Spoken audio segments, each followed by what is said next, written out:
animal specialist here at the Stone Zoo, and today's Zoo to You is brought to you by the U Fund College Investing Plan and MIFA. So thank you guys. You might be observant enough to notice our little feathered friend here. This is Valkyrie, and she is the star of the show today. Valkyrie is a 10-year-old barn owl. She is a beautiful little girl right here. I'll give you a second to admire all of her feathers because they're actually one of my favorite of her adaptations. Birds' feathers are often mostly used for the flying, but hers kind of work as a Swiss Army knife. They have plenty of different uses, including keeping her nice and warm because she can live in cold climates. Barn owls are actually one of the most widespread birds found on every continent except Antarctica, but that does include here in Massachusetts, so she's used to cold winters. Her feathers are also a great source of camouflage. If you look at her back right here, I think it looks a lot like tree bark and can help her blend in if she wants to stay hidden.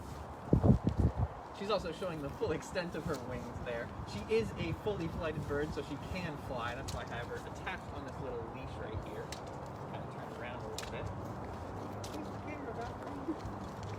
And one really cool thing about owls' feathers in particular is the fact that they have little fringes on the end. Those fringes are very small, so they're difficult to see, but what they do is they actually mask the sound of her flapping wings. So these guys can fly essentially silently. It's a really helpful adaptation for their hunting because these guys like to eat mice, and mice typically have really, really good hearing. But barn owls like Valkyrie here hunt at night, so they have the cover of darkness, and with those special feathers, they can flap their wings without being heard, and they can sneak up on those mice they love to eat.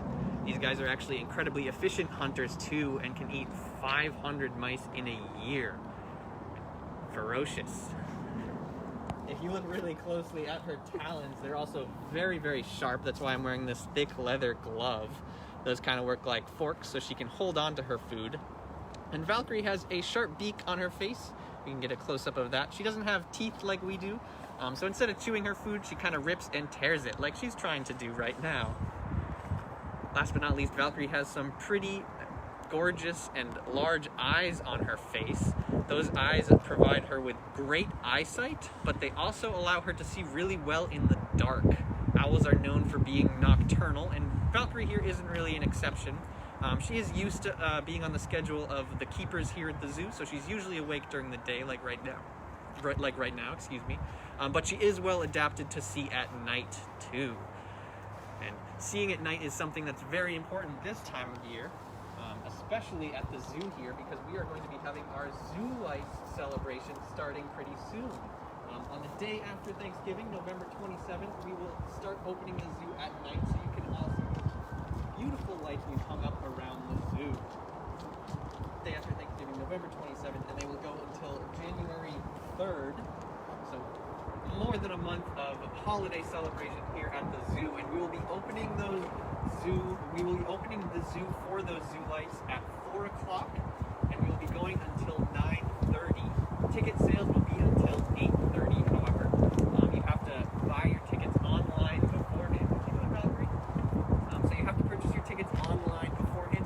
We will not be selling them here at the gates of the zoo.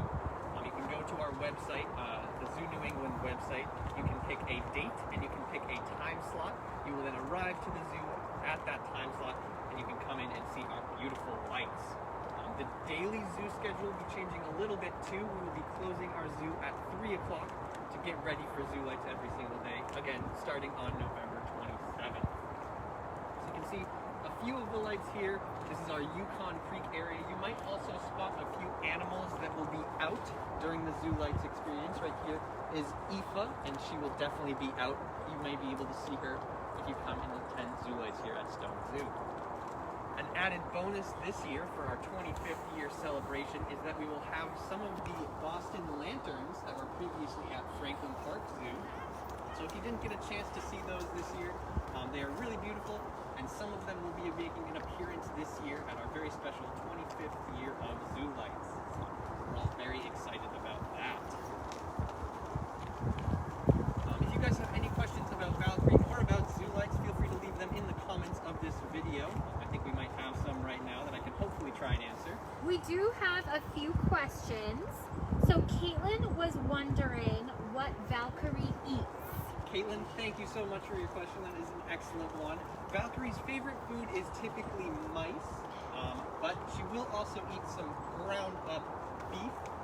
That's one of the things we feed our birds here at the zoo. It's really healthy for them.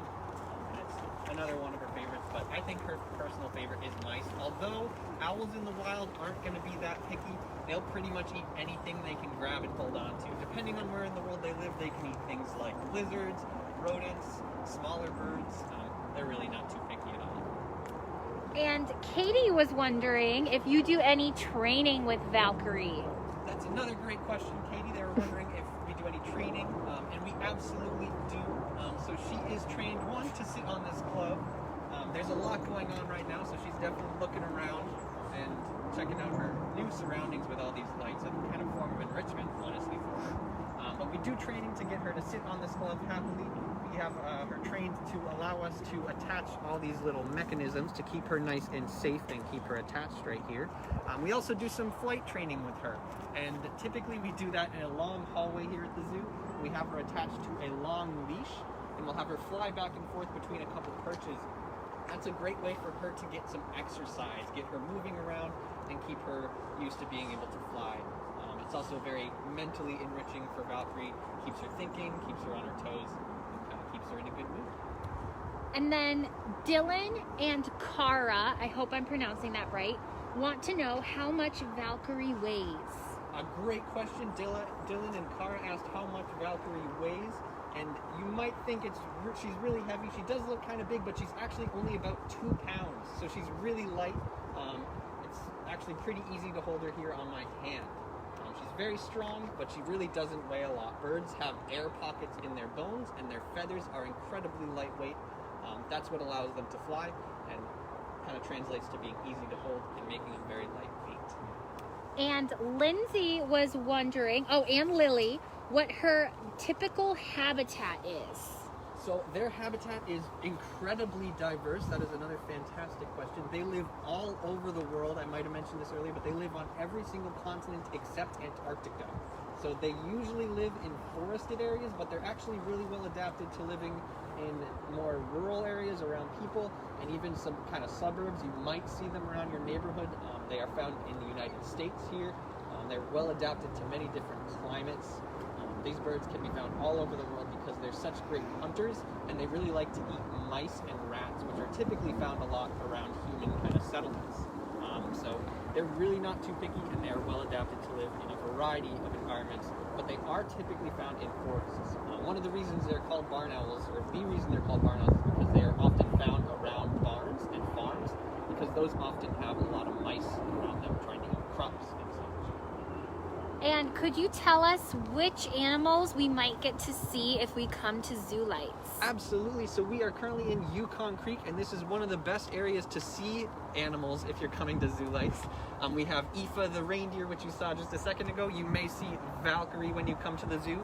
You can see our lynx, our black bears, and you can even see our Arctic fox. So lots of really cool animals to see here at ZooLights, and lots of beautiful lights to see. And Caitlin was wondering how Valkyrie stays warm in the winter. Fantastic question, Caitlin. So it's kind of hard to tell, but Valkyrie's feather layer is very poofy. So she has an outer layer of what's called flight feathers, and then an under layer of what's called down feathers. And those down feathers are what keep her nice and warm, keep her toasty in those cold winter months. You can maybe kind of see them as the wind blows around her outer flight feathers, but they're kind of tough. They're a lot smaller, and they're really puffy. A lot of feathers and coats are filled with down, typically not from owls, but it's kind of the same concept. Keeps them nice and warm, just like we use it to keep us warm. Awesome. Well, I think that's about all the time we have. Thank you, Valkyrie, for doing such a great job, and I hope you enjoyed all the lights, and I hope you guys are able to come and enjoy the lights here at Stone Zoo. Thanks for that, Valkyrie. Thanks for tuning in, guys. Have a good rest of your day.